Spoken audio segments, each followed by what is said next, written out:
This week, 2 new memoirs. First, what do you do when you wake up one morning blind in one eye? Frank Bruni joins us to talk about his new memoir, The Beauty of Dusk. Why are so many chronic illnesses misunderstood and misdiagnosed?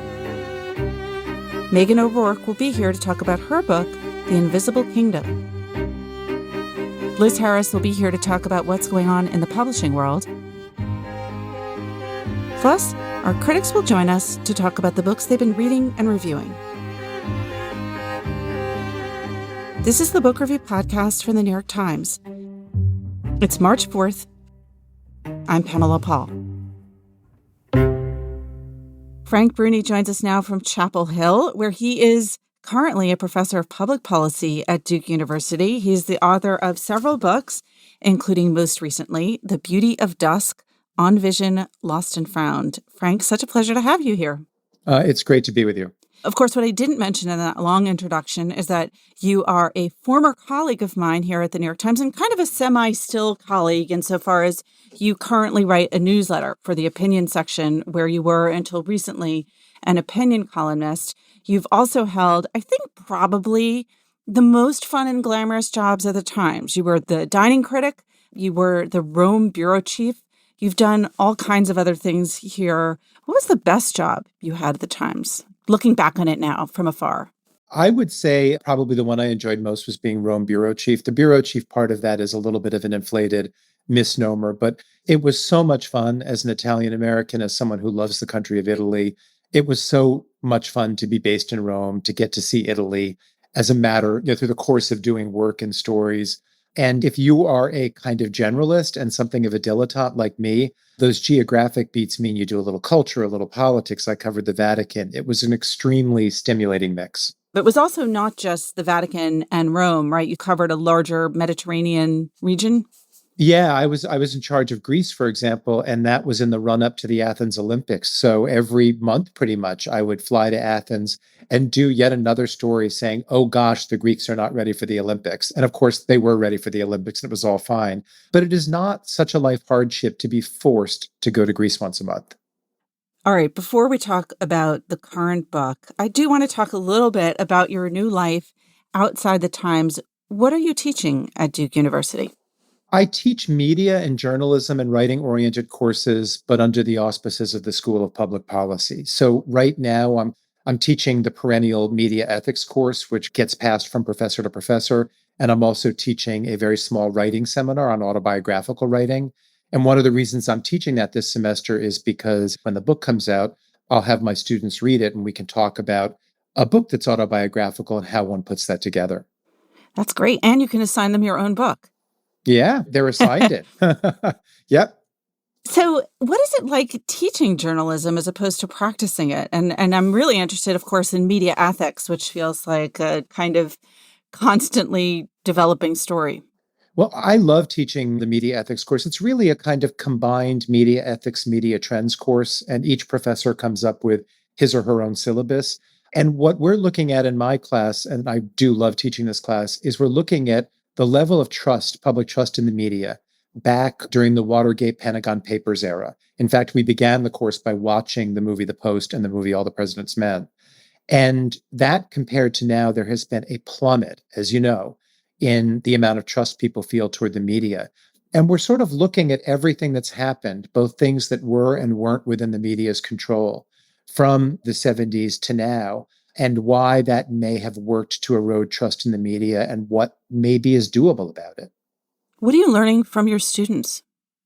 I'm learning actually something I think all professors will tell you they learn. I'm learning a degree of optimism, and I'm being reminded of how important a certain degree of idealism is. It can be far too easy, from the vantage point of 57, where I am now, to feel cynical about a lot of things, to have given up on too many things. And I'm constantly reminding myself not to. And my students have a set of expectations and hopes for the world that I find inspiring and that I find instructive. So I do sometimes feel in the classroom like a professor learns as much from his or her students as those students learn from the professor. Do you feel like that's infused your newsletter that you're still writing for the Times opinion section? Can you look at it over time and say this is where that's coming in? I do. I think if you read my newsletter tends to very emphatically, if not consistently, look for the good and the bad, look for the possibilities within hardships or within imperfect circumstances. And while the specifics of that aren't coming from class, I do feel like that orientation of mine, that kind of psychological, spiritual, emotional orientation, is enhanced by and informed by what happens in the classroom. Was that cynicism in part why you decided to leave journalism? I don't think so, but maybe a little bit. It's hard to say, Pam. Like people know us so much better than we know ourselves, or at least they're more acute in observing us than we are in observing ourselves. It's one of the challenges, as I think you know, because you've written books that were very personal, that are very personal. And it can be hard to see yourself clearly, and sometimes others can see you more clearly. I felt I left journalism more because I had been doing regular work for the Times for so many years, and I wanted to kind of broaden my life a little bit. Not that my life wasn't broad. I kind of felt like you only go around once, and I wanted a change. I wanted a change of scenery, a change of rhythm, a change of pace. And I think it was more connected to what happened with my eyesight and to the stuff I write about in the book, The Beauty of Dust, than it was to journalism and the state of journalism itself. All right, well, we will get into that right now. So, as you just said, it is hard to see oneself. It's hard to write about oneself. And yet, this is the second time you've done so in book form. Your first memoir was a big bestseller, Born Round. Did you think after that, like, oh, I'll do that again? Or was that kind of like, I'm done with memoir and now I move on to other things? No, I never thought I'd do a memoir again because I felt sort of abashed about having done one memoir because there's this sense when you do a memoir that you're not trying to say, hey, my life is worthy of 5, 6, 8 hours of your time. There's something very kind of self-conscious about doing a memoir because I hated the idea that I was telling people my life was uniquely interesting. I thought I had a story to tell in Born Round about one's relationship with eating, one's relationship with one's body, and so I wrote that. But I thought, no, I'm not going to have cause or invitation to tell another story from my life. And then in 2017, I woke up one morning with this strangely blurred vision. And within 4 or 5 days, I was told that I'd had a kind of stroke, that I would never get functional vision back in my right eye, and that I was going to be living forevermore with 20% odds that it would happen to my left eye and that I might go blind. And in a very terrifying and disorienting way, life gave me another story to tell. I didn't immediately say, okay, this is a book. But as I figured out how to adjust to that vision loss, as I figured out even more so how to adjust with the prospect that the vision loss would get worse, I went through a whole bunch of emotional and psychological paces that I thought might be instructive. And at that point, I thought, I do have another book here, and I'm embarrassed to say, hey, here's my second memoir, but it's not A my life trilogy. story. Right. Oh, yeah, I hope. But it's not my life story. It's the story of an episode and chapter in my life that I think has great resonance for people who meet unexpected hardship and for people who are aging, because aging is all about these sorts of curveballs that can limit us. It's also, interestingly, another memoir that stems from something physical, that stems from something about your body, but obviously in a very different way. My my body has challenged and betrayed me many times over, it turns out. But all of our bodies do in different ways. When I talk about aging in the book, I think I say something along the lines of our bodies are all time bombs, but they detonate in different ways. And it's very true. And my body, in the sense of what I write about in the book, detonated, my time bomb detonated earlier than it sometimes does. I was 53, 54, or about to change from I lose track of it, 52, 53 when this happened. But this is the kind of thing, my particular vision disorder that happens to people in their 70s, or people in their 70s or 80s go through macular degeneration, or a hearing problem, or some other kind of thing. And I think one of the great challenges of aging is figuring out how to meet that moment with a sense of positivity and to kind of focus on what remains rather than what you've lost. Let's go back to the moment where it really hit you in 2017. You, of course, wrote about it shortly thereafter in the Times, but tell us about that October morning. I woke up one October morning and I felt like I had some sort of smear, some gunk or something in my eye because the right side of my field of vision had this dappled fog over it. And, you know, it never occurred to me, Pamela, like, wow, something profound and forevermore has happened to my vision. Because I think, like a lot of boomers, I had this sense of invincibility. When I was diagnosed at one point with mild gout, I took allopurinol every day, and that was solved. When my cholesterol was unideal, I took a statin, and that was solved. You know, I kind of thought modern medicine solves everything, and we boomers with our gym workouts, et cetera, are indestructible. So for hours, I just thought this is just an oddity. I took a shower and washed my eye, but the fog didn't go away. I thought maybe I haven't had enough coffee. I thought maybe I had too much wine last night. And it was probably like it was a good 12 to 24 hours later before I accepted something is really wrong here. And then over the next days, boom, boom, boom, I saw a doctor. I saw another doctor. By the end of the week, I was having MRIs and weird tests I'd never had before. And it became clear that I had had this very rare thing happen to me, which is called NAION. And it's essentially a stroke by which the blood flow to your optic nerve is cut off and it forever ravages that nerve and your vision in that eye. Okay, for people trying to Google that acronym, it's non-arteritic anterior ischemic optic neuropathy. Is that right? And how scary does that sound, It right? Yeah, sounds terrifying. yeah, it's non-arteritic and yeah, I can't even remember it. Yeah. And you know, Pamela, it got scarier still because in what was actually a different kind of stroke of luck, I happened to qualify in terms of my physical parameters, my tests for two different NIH approved trials, the only two meaningful ones over the last 5 decades into treatments for this very rare thing, NAION. But the first of those trials was a shot into your eye once a Oh, month for 3 months. don't say And that. Do not repeat that phrase. yeah, no, and as scary as the diagnosis was, I got to tell you, the first time I went down to the hospital for that shot, I mean, I was genuinely, genuinely terrified. And I wish that upon no one. And I wish that had never happened to me. But you do learn, and I know this is going to sound like a cliche, but cliches are there for a reason. They're kind of kissing cousins to verities, right?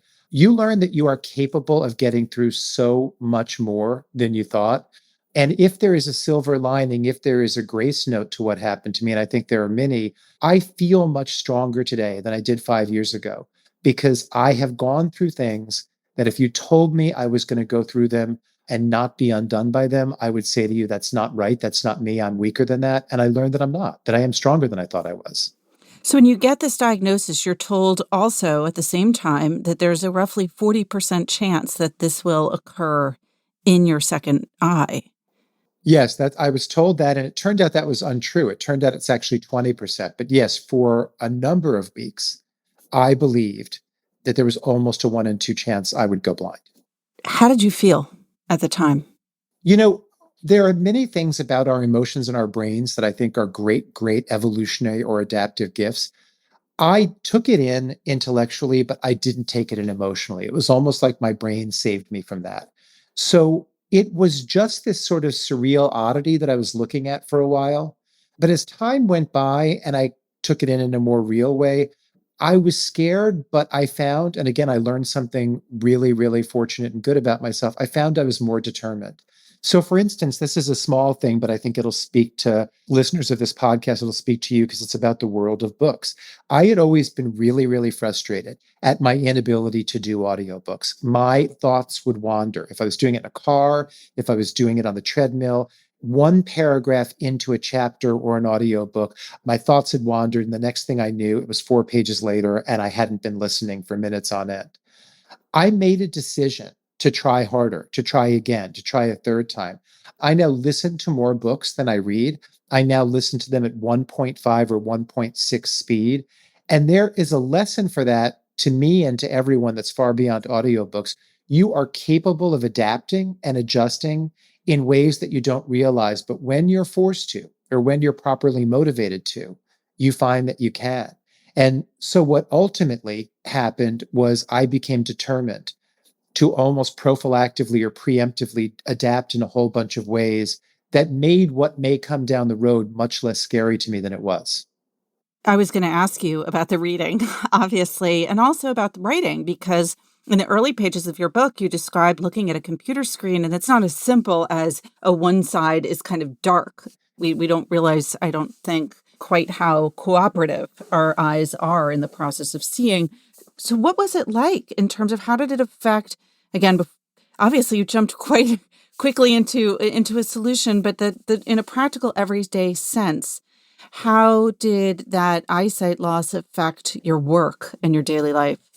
It affected it very much, and yet everything was still doable. But one of the ways it affected my work, I've always been known as a very clean writer. Editors, whatever other frustrations they have with me, they've always been grateful I turn something in, and everything tends to be grammatical and well spelled, and there aren't typos. And whether it's mediocre or good, it at least reads smoothly, as we say in the business.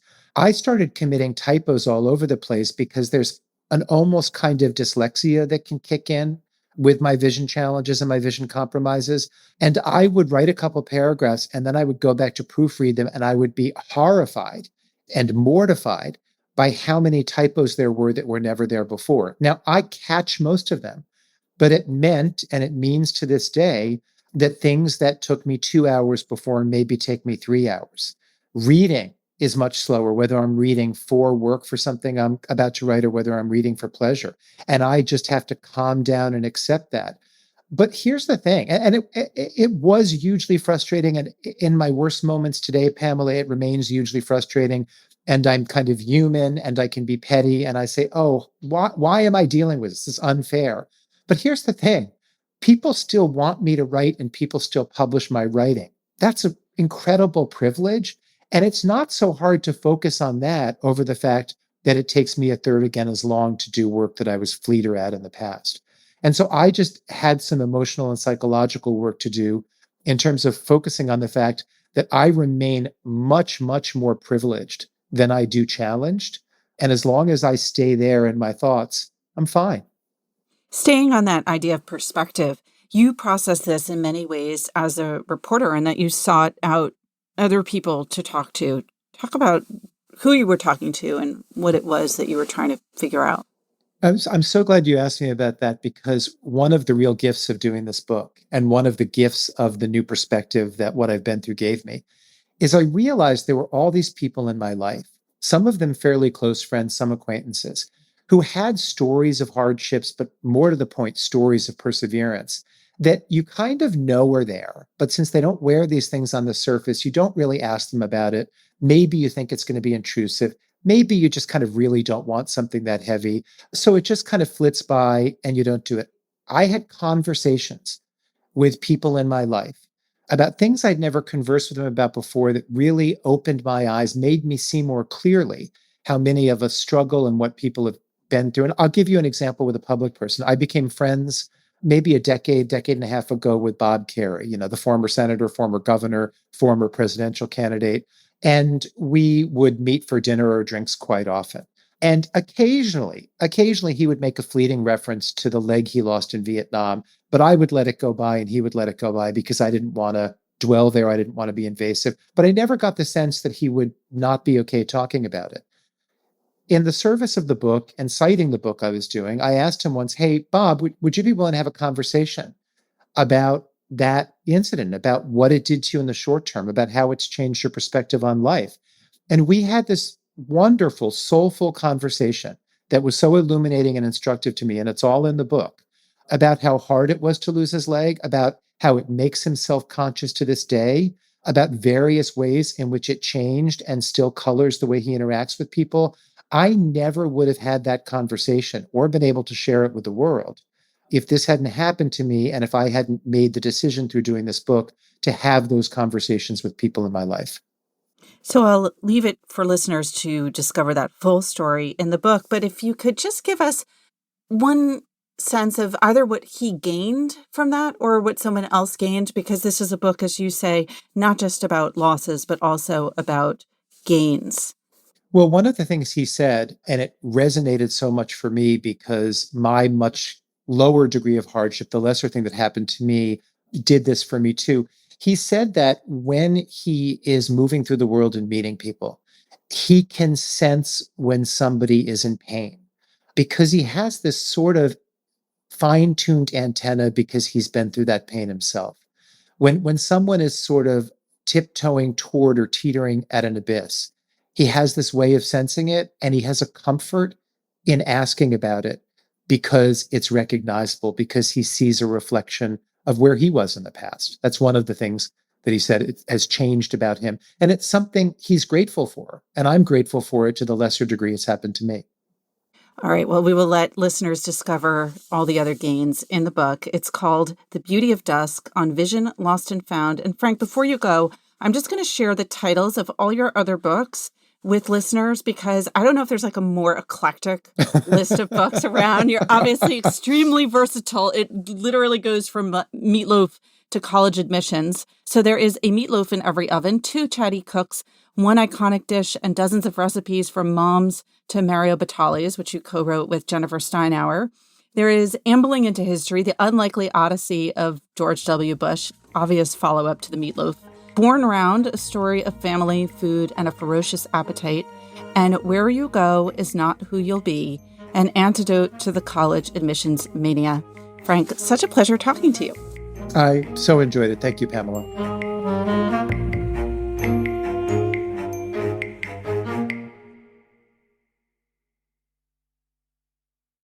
Megan O'Rourke joins us now from New Haven. Her new book is called The Invisible Kingdom, Reimagining Chronic Illness. Megan, thanks for being here. Thanks so much for having me, Pamela. I have lots of questions just about your title and subtitle alone. And I'm going to start with the subtitle because reimagining chronic illness makes me think of 2 questions off the bat. First of all, what do we mean exactly when we say chronic illness? You have a few ways of describing illness in this book: chronic illness and invisible illness and autoimmune diseases. And so I want to kind of get at what those terms mean first. Secondly, and we'll jump back to this after, but what is it that needs to be reimagined? But let's start with those phrases: chronic illness and invisible illness and autoimmune disease. What are these things? What I try to talk about in this book is the experience of living with a chronic illness broadly, right? The experience of an illness that doesn't go away. In part because a lot of the illness narratives we have are stories of great challenge, suffering, and overcoming, or stories in which one succumbs in a kind of spiritualized way to an illness and is kind of beatified in the process. Those are the stories we tend to tell about illness in our culture in America. We don't talk as much, and we find it challenging to tell a satisfying story about a chronic illness that comes and goes, never resolves, and in particular might be slightly mysterious and poorly understood. So in the book, I focus specifically on a category of chronic illnesses that are often marginalized, contested, and even unrecognized.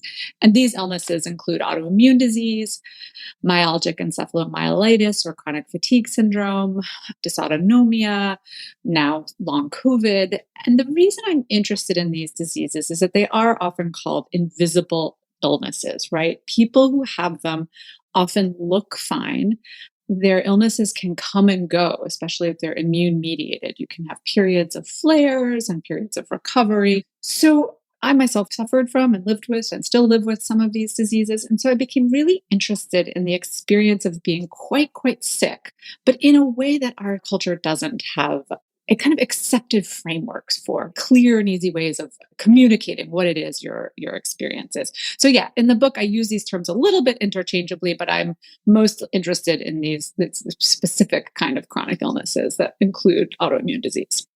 You say in the book that it takes an average of 3 years and 4 doctors to diagnose an autoimmune disease. Yeah. Why? I mean, that's just astonishing. It's really astonishing. And Pamela, I actually had to revise that statistic. It took me 8 years to write this book. And at the beginning, it was something like 5 years and 7 doctors. So, we are headed in a better direction. These figures come from the Autoimmune Association, which does a lot of polling and studies to try to figure out why it's so hard for people to get diagnosed. The answer is really complicated, but the short version is that we lack really good tests for early stage autoimmune diseases. Also, it is the case that something like 75% of people who live with autoimmune disease are women, and women's testimony is often doubted by the medical system for reasons that I explore in the book. So when women go to doctors and they tell doctors that something's wrong, but they lack the lab work that shows in a really clear-cut way what is wrong, they're often sent away with a diagnosis of anxiety or a suggestion of seeing a therapist, or maybe you're one of the worried well. So it's the lack of clear, measurable symptoms. We have live in a system of measurement for good It's reasons. a version of it's all in your head, right? Really. Yes. Yes, it's very much that. And it can be very benevolent. My doctors were really nice, really good doctors. They just didn't see anything. And so they're like, we think you're okay. You just work a lot, which was true. And it was only later in my case that tests really began to show something going on. So there was this sort of incipient period where the tests didn't show anything. Actually, one researcher I interviewed told me that sometimes 80% of the organ that's being attacked by our immune system might be destroyed before a test could show that that's the case. Is it also the case that the specialization of the medical profession makes it difficult to diagnose illnesses that are variable and often systemic, so that you go to, let's say, an immunologist or a infectious disease specialist and they see one thing, but they're not necessarily seeing the whole picture? Absolutely, Pamela. So, compounding the issues that we just talked about, healthcare in America is divided into silos, these specialists who don't necessarily communicate very well. They operate individually, they keep their own records, they refer patients to other specialists. This model works especially poorly for autoimmunity and many other chronic illnesses because no one is in charge of actively coordinating care. And, many studies have found that silos really don't support the whole patient, especially if you're a patient who's disease is kind of systemic or based in your immune system. So we lack, as many of the people I reported on in this book told me, we have comprehensive cancer care. And many experts and researchers really want to find a comprehensive care for autoimmune disease, comprehensive care for some of these infection-associated conditions that can affect the nervous system and the immune system. And there are a few great models popping up, but we really need that care that's going to coordinate and help people live with illness, not just try to give them a pill, because right now we don't really have that pill in many cases. So I imagine that another part of the experience is if the medical profession still doesn't quite have its collective head wrapped around these new and amorphous and often hard to diagnose illnesses, for regular people with no medical training, the reaction to it often seems to be, nobody had this when I was growing up. How do we know this is real? Is this really a disease? Did you encounter any of that kind of attitude when you were in the early stages of your own illness? I think I did.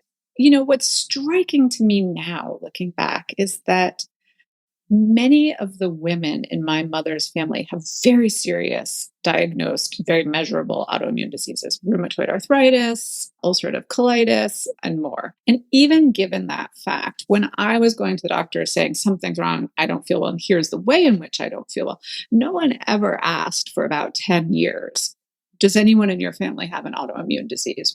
And I think one reason for that is that in what we're seeing right now is that autoimmune diseases like food allergies and certain other conditions are very much on the rise. Even as infectious disease was declining before COVID, thanks to antibiotics and vaccines, we're seeing rates of autoimmune disease go up in developed countries for reasons that are still being unpacked and understood. So yeah, I do think that there's still a way in which as a culture, you're right, we're catching up to the reality of how prevalent this is.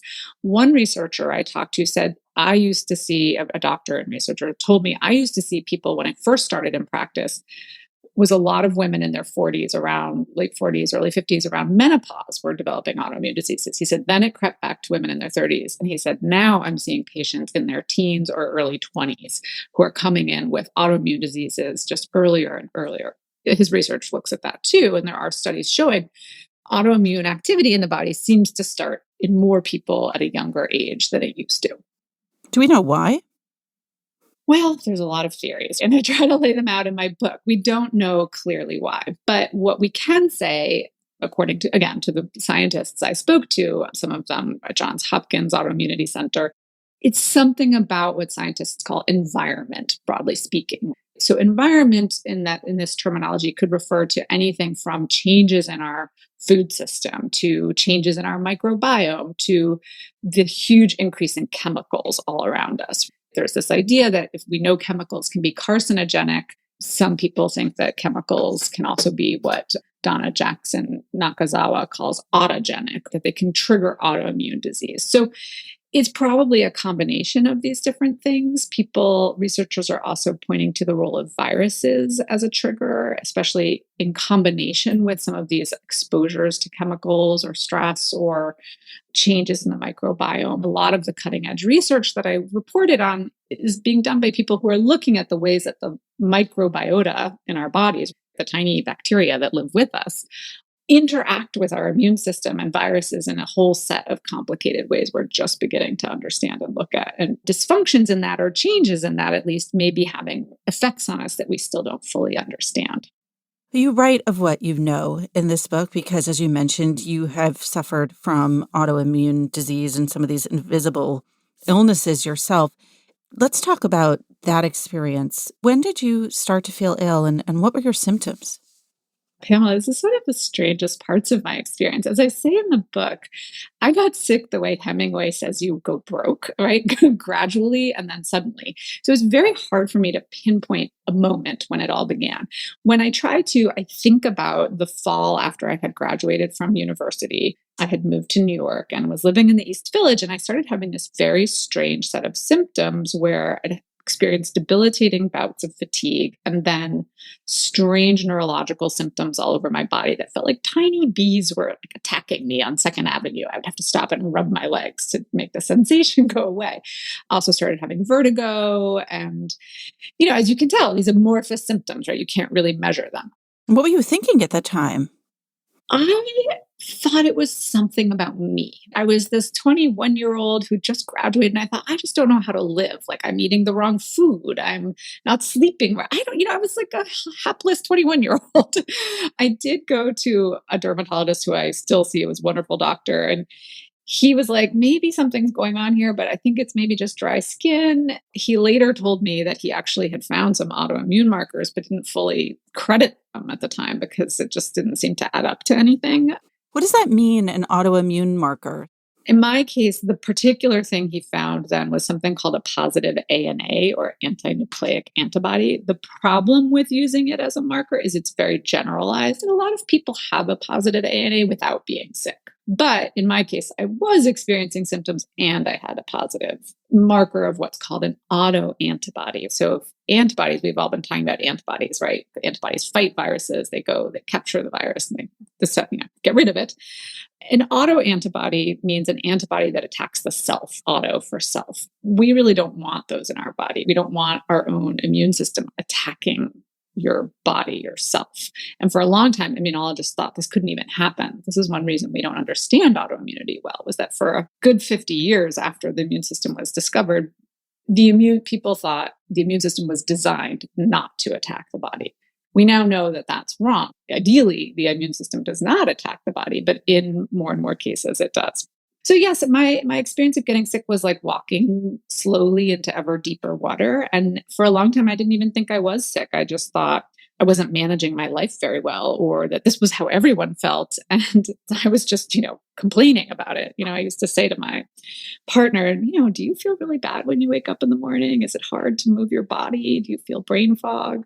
So it was many years before I grew convinced that something was really wrong. And one of the things that finally sealed it for me, Pamela, was I was driving home with a colleague from a Christmas party at Princeton where I taught at the time.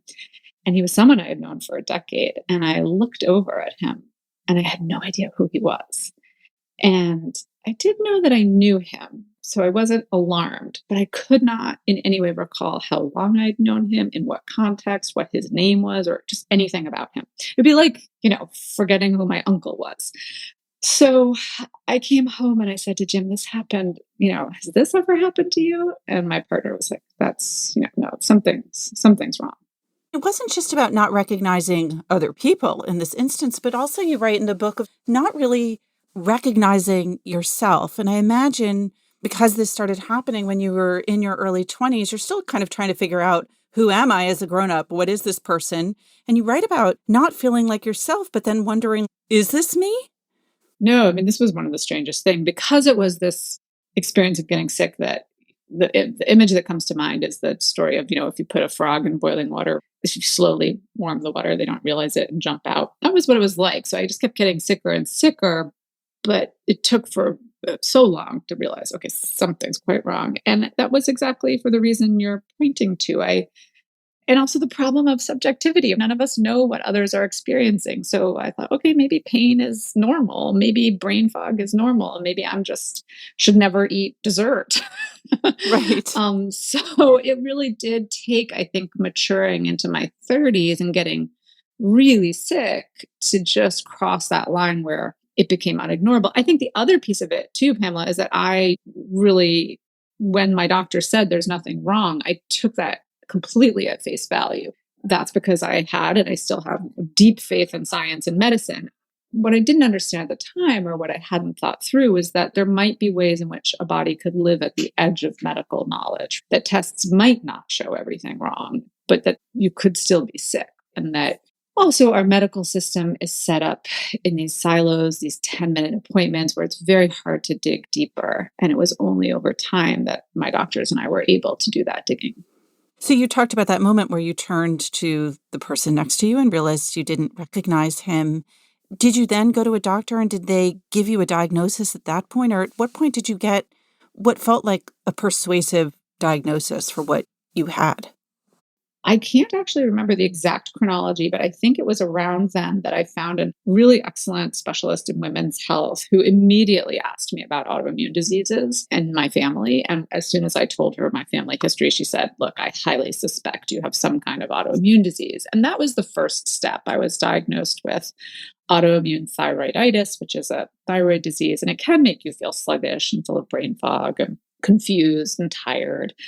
And that first moment of validation was so important to me because it confirmed that my subjective experience had an objective reality that someone else could confirm, that I wasn't, in fact, making this all up in my head. And that first diagnosis helped me then go down a path of finding out a little bit more about what was wrong with me, because sadly, I didn't get better with just having thyroid hormone. And over time, it became clear that I had tested positive for a tick-borne infection that had long gone undiagnosed, which made a lot of sense in retrospect because I grew up in New England, camping, being outdoors. My mom used to pull ticks off us. And then I also have a genetic condition, one of a set of connective tissue disorders known as Ehlers-Danlos syndrome, which just means you have faulty collagen. And you can have problems with your nervous system, stabilizing your heart rate and things like that. We've heard a lot about this because COVID can trigger some of this. So in the end, I ended up kind of peeling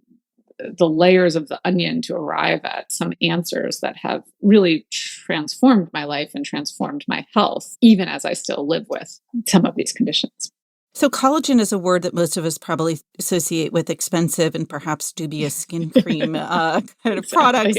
What does that mean to have faulty collagen?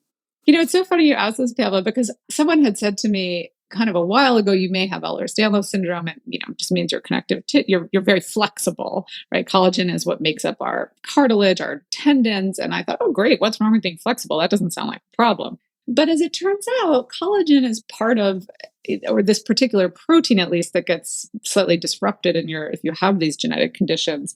It makes up everything from your veins to your tendons. So if you actually have slightly too flexible veins, it's not really good. You want your veins to constrict appropriately when you stand up so that blood goes to your brain and things like that. So in my case, it means that I'm prone to injury, which made sense of if you read the book, you'll see I'm constantly injured and constantly have, hip surgery and neck surgery. And I was always like, why is so much going wrong with me? But it can also, as I've just mentioned, affect much more because it can really have implications for every aspect of your body, including the cardiovascular system. Let's talk about the tick-borne illness. That was Lyme disease, right?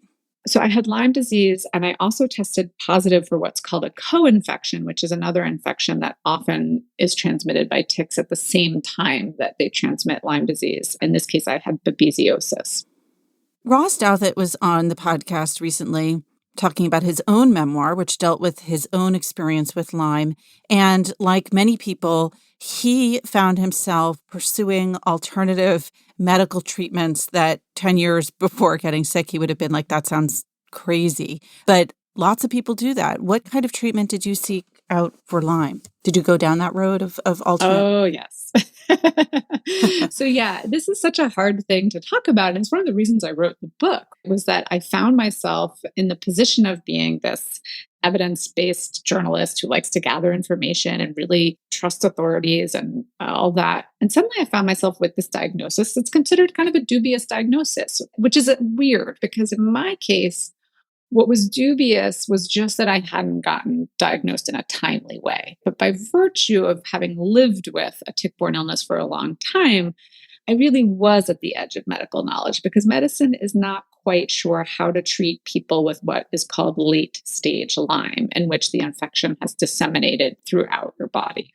So I really resisted this diagnosis. I felt like it was a diagnosis people got when no one could figure out what was wrong with them. I knew people who had received similar testing and been given a lot of antibiotic treatment and not gotten better.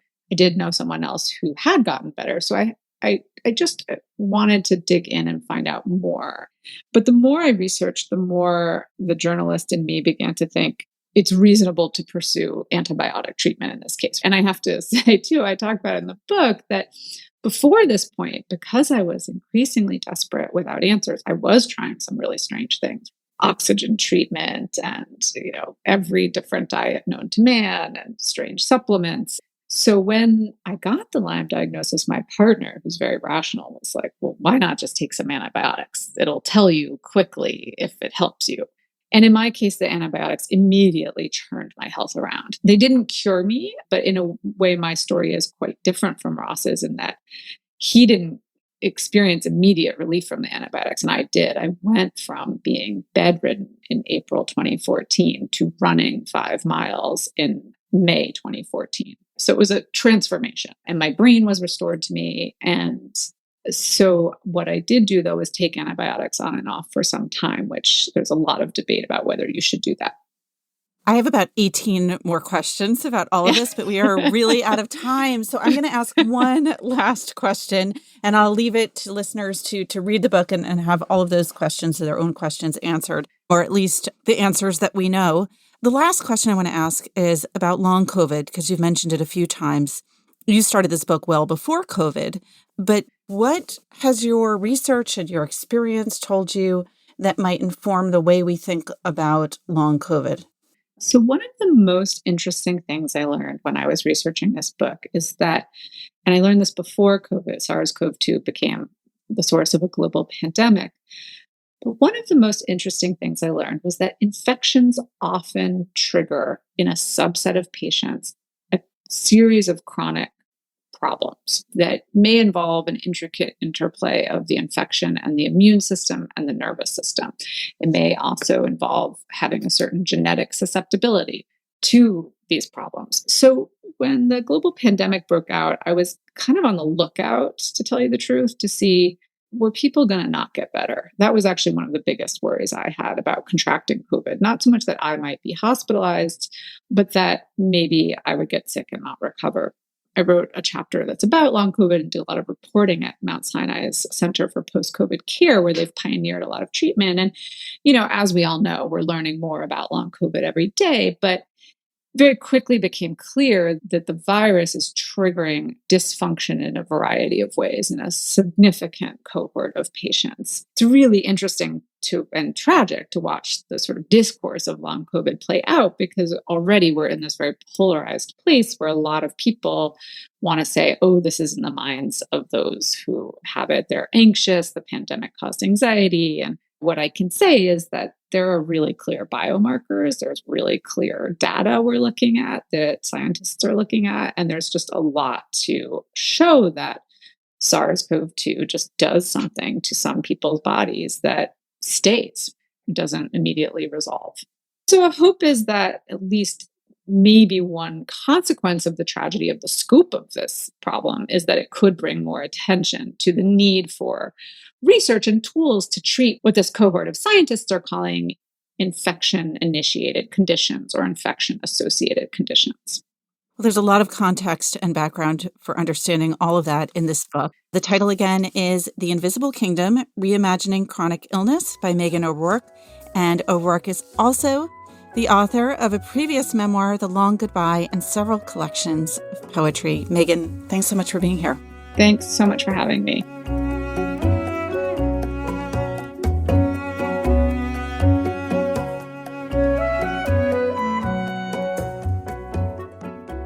Liz Harris joins us now with some news from the publishing world. Hey, Liz. Hi, Pamela. So an interesting thing that happened this week was a Kickstarter campaign by this big sci-fi fantasy author, Brandon Sanderson. So he went on social media on Tuesday and announced his fans that he had 4 surprise books for them, which they could pre-order for him directly. And, they were sort of these bundles. You could buy 4 ebooks for $40, or you could spend up to $500 for all 4 of the books in all formats, ebook, audio, fancy hardcover, as well as 8 boxes of swag, which will include things like nice t-shirts, but also like notebooks with writing prompts on them that say things like, what if you wrote something in which you rented a robot family? And now what makes this so interesting is how successful he was. In 24 hours, he raised $15.4 million, which is the most any Kickstarter campaign has ever raised in a 24-hour period. And it's all sort of an interesting window into self-publishing. There's real money to be made here if you do it on a big scale because you don't have to share the profits with your publisher. But it's also enormously complicated, and you really have to set up your own company in order to do it.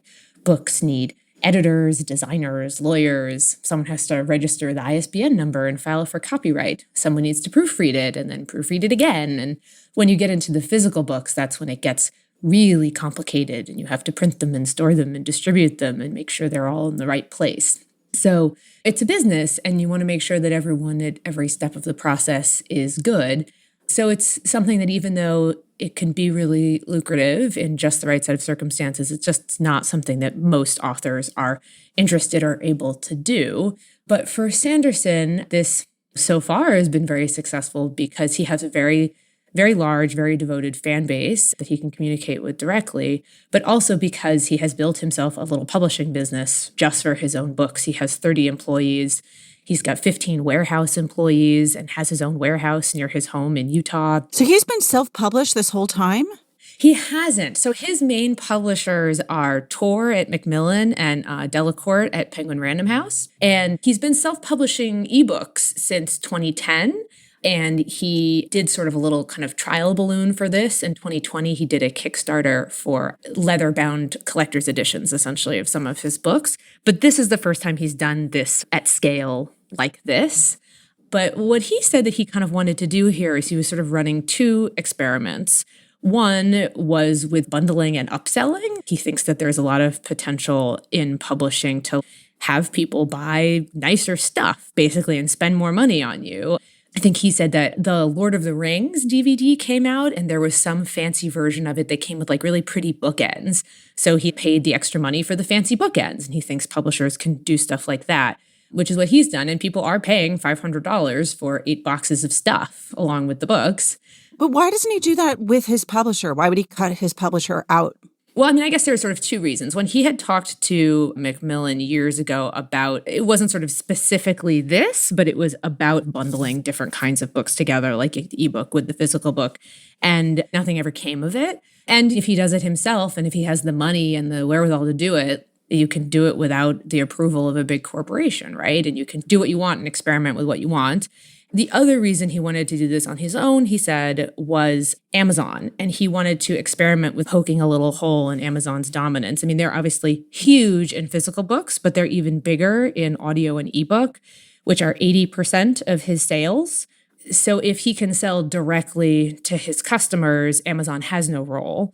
And as he portrayed it, he said, if authors have more options in this way, it's good for everybody. It's good for the authors, obviously. And it's good for publishers and Amazon, he says, because it creates competition for Amazon. And if Amazon is a monopoly, they have no competition, they don't iterate, they don't improve. So it's good for Amazon to have competition. He says it's good for publishers if Amazon have competition. So What about booksellers? he doesn't want to leave traditional publishing behind. He was very clear about this is a thing he's doing, but he has a book coming out with Penguin Random House later this year and a book coming out with Macmillan later this year.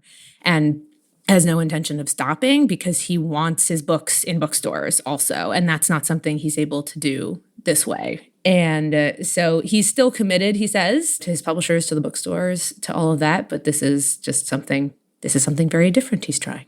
Interesting. Also, I just have to say, he has 2 books coming out this year, plus these 4 other books. This guy can write pretty quickly.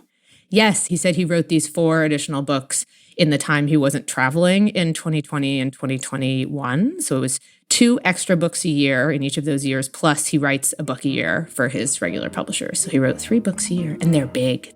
Watch out, Joyce Carol Oates. Thanks, Liz. Thanks.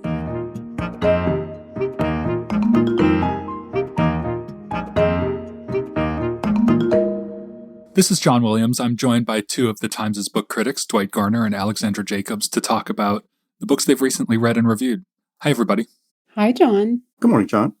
Dwight, you recently reviewed a historical novel that was quite an admiring review. Tell us about that one.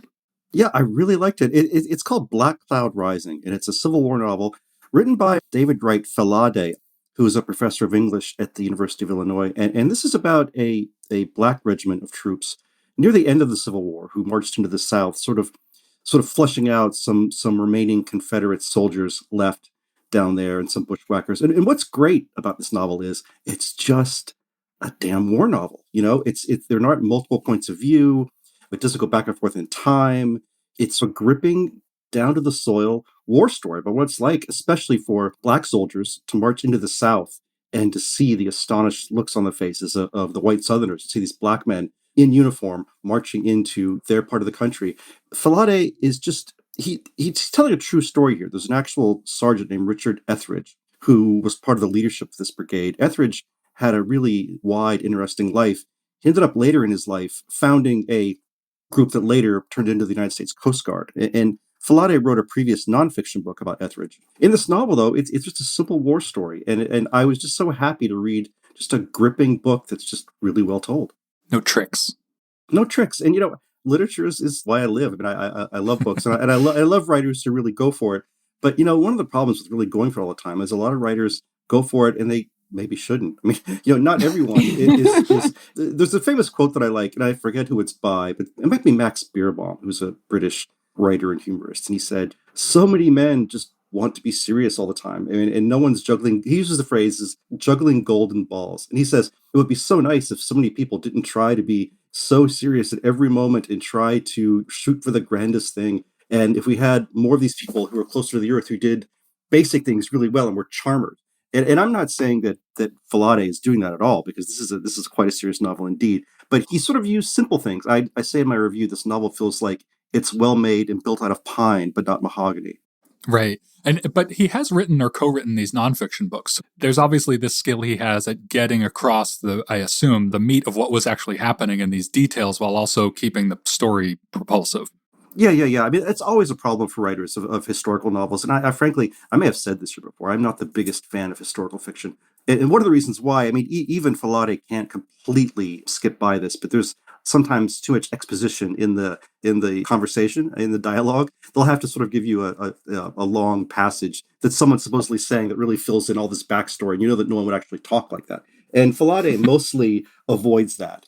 This book has ideas in it in the sense that they're not and I've used this metaphor before, but they're not the wave of the story, they're the spray. He lets you bring your own ideas and your own feelings and your own notions into the story because it's told simply and well. He doesn't tell you what to think about all of it, which is nice. Right. He's not pausing to be heavy-handed. Yeah. Alexandra, you reviewed a book that one day will be historical, but that is very current. What was that one? Well, I feel it's also kind of a war story. It's called The Founders. It's the story of PayPal and the entrepreneurs who shaped Silicon Valley. The war here is with BillPoint and other long forgotten online payment systems. And when I picked this up, I was ready to be deeply bored because I think of all the sort of online origin stories. I mean, I've written about them before. Like I remember writing about Zappos and thinking and Polyvore, which was an early scrapbooking site. And it's really challenging to do this kind of writing because it's people sitting in front of computers, like it's coding. And so I think it's a real narrative challenge to make that exciting. And as you hint at in the review, the experience of using PayPal, while certainly mind-blowing on some level, is not, doesn't lend itself to you saying, oh, I really want the narrative behind this. Right. And PayPal has become, I wouldn't even call it Scotch tape level in our lives. I mean, millennials are much more interested in Venmo, for example, Apple Pay. There are other payment systems now, but PayPal really was foundational in this great internet gold rush. And the author, Jimmy Soni, makes this tremendously exciting story. The other thing is, as I write, he has the benefit that two of the many founders of PayPal were Elon Musk and Peter Thiel. And of course, we know these guys as these enormous figures. I mean, Elon Musk, I think, is currently the richest man in the world. And Peter Thiel has, of course, gotten very involved with the right wing. But, in this book, they're just guys, they've made a few $100 million maybe, but they're just sort of young Turks. Just a couple of young guys with a few $100 million to burn. Yeah, a few $100 million, but it's sort of like Dawn of Hollywood stuff. They're just trying to make it, and there's a lot of conflict because Elon Musk has this grand vision for a site named X.com that's going to sort of revolutionize banking as we know it, which is now, it's funny, if you click on X.com now, you'll find basically nothing. But, it's just interesting, the little turns and twists that made PayPal what it was. And it's a very complicated story, but it's really an ensemble piece. It's not just about these guys, but that they figure makes it more dynamic. So it's not just about Thiel and Musk, these sort of larger life characters, but how does Sony, so in other words, is this, what I'm curious about is whether this is an admiring book about these guys or whether, is this a sort of Michael Lewis liar's poker thing where you're supposed to gape at the culture and think that these guys are nuts, or is it a positive entrepreneurial story? It's measured. I thought about Michael Lewis a lot because he's sort of the one, everyone compares books to Michael Lewis's writing about finance.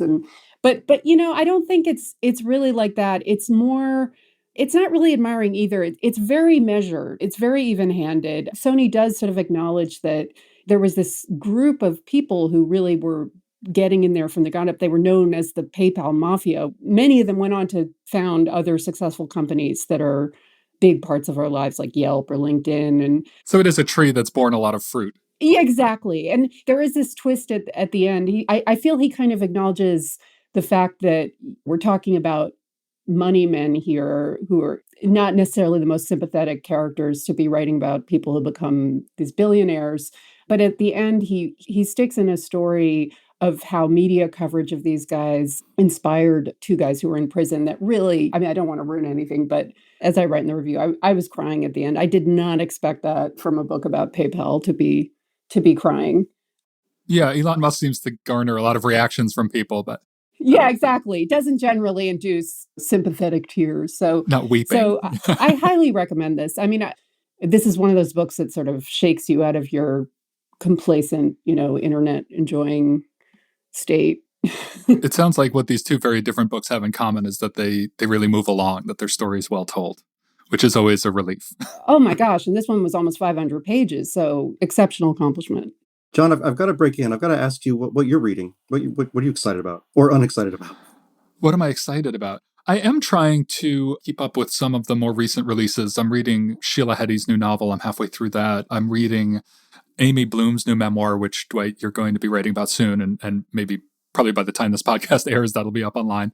So I'm trying to keep up with the current stuff while also I'm finally reading the Australian writer Gerald Murnane. Have either of you read him? No. It's funny because I'm starting with a book that probably most people either wouldn't start with or maybe wouldn't even get to with him. There's an incredible profile of him that the Times ran a few years back. It's by the writer Mark Benelli, himself a novelist and a nonfiction writer, and it was in the Times Magazine, I think, 4 or 5 years ago. And essentially, he's this guy who a lot of people think could win the Nobel Prize someday, but he just please seek out this profile. He lives in Australia. He's never ridden on an airplane. I think he's 80 years old by now, and he has these incredibly strange habits, and he's a bit of a hermit. And he writes these books about horse racing, which is, I'm reading his memoir, Something for the Pain, which is about basically about his life as someone who listened to horse racing on the radio growing up and kind of made this whole world out of it in his head. And he has all these files, I think, at home with imaginary races that it's really like wild stuff, but the writing in it is very plain. That makes him sound a bit, kind of nutty, but it's just this very plain spoken book about him and him growing up with the sport and then his opinions about things. And it's right up my alley. It's I think, very different from his fiction, which I'll hopefully get to at some point. But So what's the title again? What should we be looking for? It's called Something for the Pain, a memoir of the turf. It's a great title. It has this great we awkward can picture all of use him as a that, little right? kid. Yeah. But so that's what I'm reading for now. It's always great to hear what you guys are reading and reviewing. And of course, people can see all of your work on the website. If I ever got my own bespoke whiskey brand, I'm going to call it Something for the Pain. That sounds well, sign me up for a bottle. Better than Southern Comfort. Thank you both so much. Thanks, John. Thank you, John. Remember, there's more at nytimes.com/books. And you can always write to us at books@nytimes.com. I write back, not right away, but I do. The Book Review Podcast is produced by the great Pedro Rosato from Headstepper Media, with a major assist from my colleague John Williams. Thanks for listening. For the New York Times, I'm Pamela Paul.